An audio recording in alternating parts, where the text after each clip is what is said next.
Hello everyone, welcome to my channel PK commerce study. कैसे हैं आप लोग? आशा करती हूँ फ्रेंड्स आप लोग बहुत ही अच्छे होंगे और अच्छे से अपनी पढ़ाई कर रहे होंगे।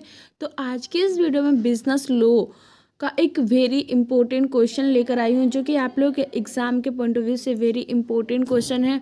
फ्रेंड्स, आज का क्वेश्चन है अर्ध अनुबंध क्या है, अर्ध अनुबंध की विशेषताएं, अर्ध अनुबंध होने की दशाएं बताएं। तो आज के इस वीडियो में पूरे डीप में हम लोग समझेंगे कि क्वेजी कॉन्ट्रैक्ट क्या होता है और ये किन किन दशाओं में होता है, इसके कैरेक्टर्स क्या होते हैं और ये इनकी दशाएं क्या क्या होती है, सभी पे हम लोग बात करेंगे। तो वीडियो के लास्ट तक बने रहिएगा ताकि अच्छे से आप लोगों को समझ में आएगा, तो आप लोग एग्ज़ाम में इजी वे पे आंसर दे पाएंगे। क्योंकि फ्रेंड्स, ये क्वेश्चंस एग्ज़ाम में काफ़ी बार पूछा गया क्वेश्चन है, वेरी वेरी इंपॉर्टेंट है, हर बार ये क्वेश्चंस पूछा जाता है, तो आप लोग के एग्ज़ाम के लिए भी काफ़ी इंपॉर्टेंट हो जाता है।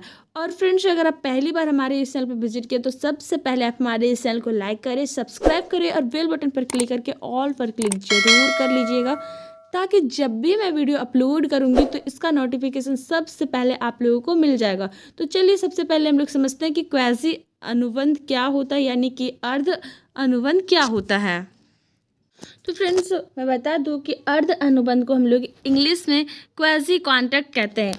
अर्ध अनुबंध वास्तविक अनुबंध नहीं है, यानी कि जो हम लोग पिछले वीडियो में पढ़ चुके हैं अनुबंध और ठहराव के बारे में, तो आज का क्वेश्चन आता है कि अर्ध अनुबंध क्या होता है। तो अर्ध का मतलब आप लोग आधा नहीं समझिएगा, ठीक है।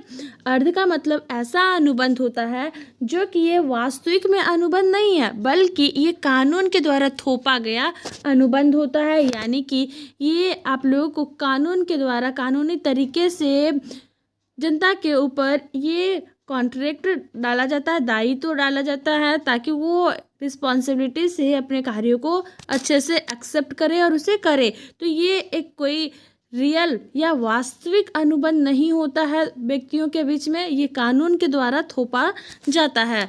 तो अर्ध अनुबंध एक ऐसा दायित्व है जो वचनों के आदान प्रदान या ठहराव से उत्पन्न नहीं होता है। कि यहाँ पे ऐसा नहीं होता है कि दो व्यक्ति होते हैं और दोनों एक दूसरे के लिए सहमत होते हैं तो जाके कॉन्ट्रैक्ट होता है किसी कार्य को करने के लिए। तो यहाँ ऐसा नहीं होता है, बल्कि इस दायित्व को कानून द्वारा किसी व्यक्ति पर समता के सिद्धांत के आधार पर थोप दिया जाता है।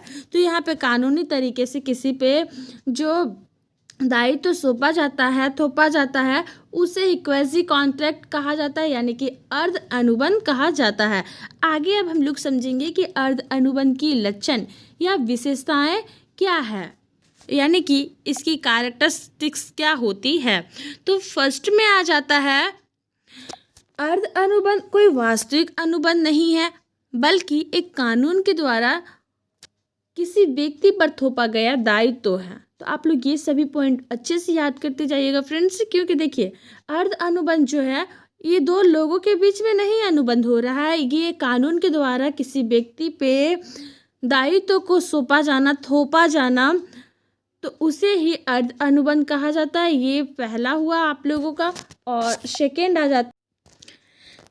पॉइंट आ जाता है आप लोगों का, या समता के सिद्धांत के लागू होने से उत्पन्न होता है। यानी कि जो अर्ध अनुबंध होता है वो समता का जो प्रिंसिपल्स होता है उसके लागू होने पे ही ये उत्पन्न होता है। यानी कि अपने कार्यों को करते हैं लेकिन कानूनी तरीके से कोई एक्सेप्ट नहीं करता है अपने दायित्व को, तो उसे उसकी दायित्व को, रिस्पॉन्सिबिलिटी को देने के लिए ही कानूनी तरीके से उसे वो दायित्व को सौंप दिया जाता है, उसे ही अर्ध अनुबंध कहा जाता है।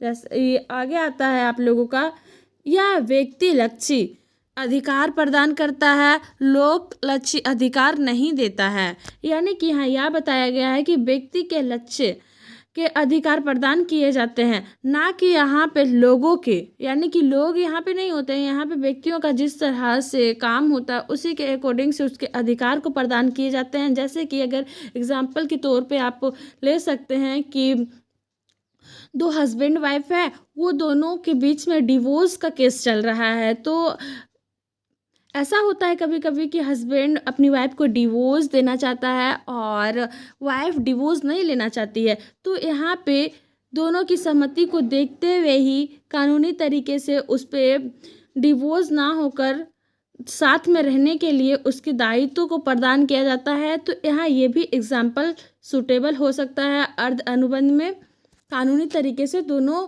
को राजी कराया जाता है। नेक्स्ट आ जाता है, यह किसी व्यक्ति के कर्तव्य के कारण उत्पन्न होता है, ना कि किसी के वचन देने के कारण।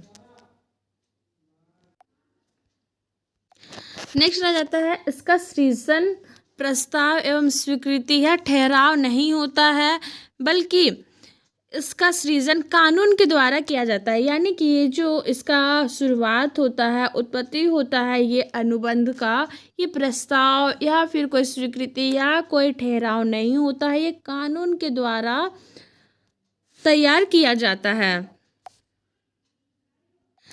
चलिए आगे मैं बताती हूँ अर्ध अनुबंध होने की क्या क्या दशाएं हैं। यानी कि अर्ध अनुबंध कब कब होता है इसके बारे में अब हम लोग जानेंगे कि अर्ध अनुबंध करने के अयोग्य पक्षकारों की आवश्यकता की पूर्ति से उत्पन्न होने वाले अर्ध अनुबंध है। यानी कि अनुबंध करने के अयोग्य पक्षकार, यानी कि दो लोगों के बीच में अनुबंध नहीं है और कोई ऐसा केस चल रहा है जहाँ पे दोनों का सहमति होना बहुत ज़रूरी है, लेकिन एक पक्षकार तैयार नहीं हो रहा है। यानी कि अयोग्य पक्षकार की आवश्यकता की पूर्ति के लिए ही उत्पन्न होने वाले ये अर्ध अनुबंध है। और इस कौन से धारा के अकॉर्डिंग ये होता है, तो धारा 68 यानी कि 68, ये आप लोग याद कर लीजिएगा कि अर्ध अनुबंध 68 धारा के अकॉर्डिंग किया जाता है। जब अनुबंध करने के अयोग्य पक्षकार को उनके जीवन अथवा उनके आश्रित के जीवन की आवश्यक आवश्यकताओं की पूर्ति की जाती है,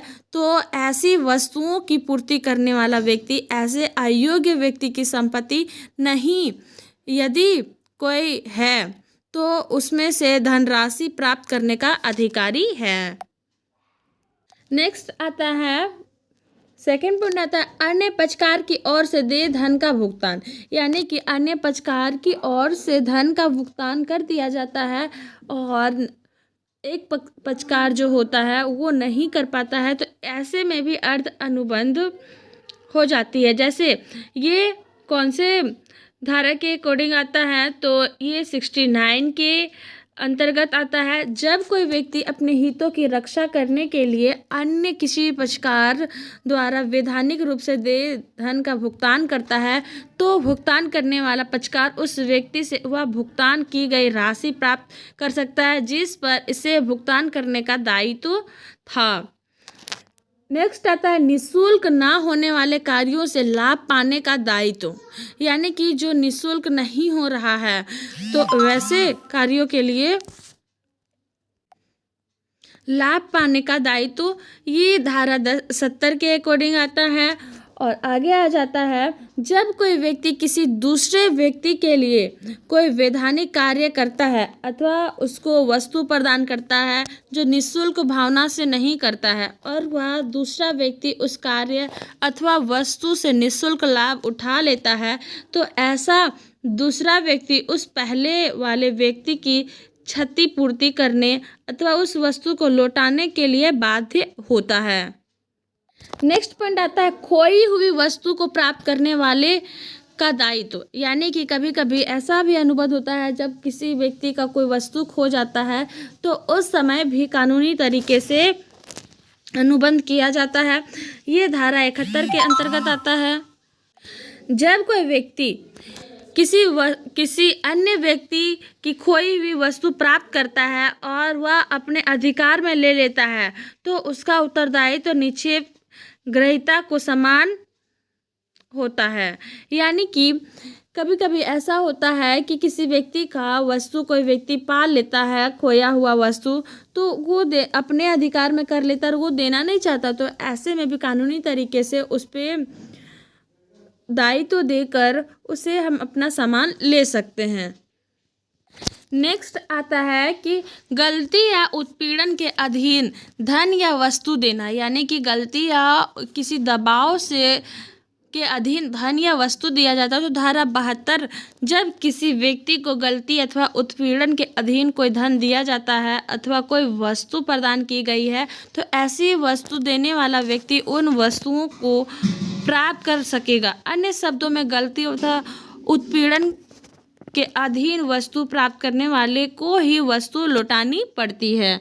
तो उम्मीद है फ्रेंड्स आज के इस क्वेश्चंस को आप लोग अच्छे से समझे। अगर आप लोग के एग्ज़ाम में आएगा तो आप लोग आंसर ज़रूर दीजिएगा। इसी तरह से बहुत ही इम्पोर्टेंट क्वेश्चन है। तो आज के लिए इतना ही। Thank you.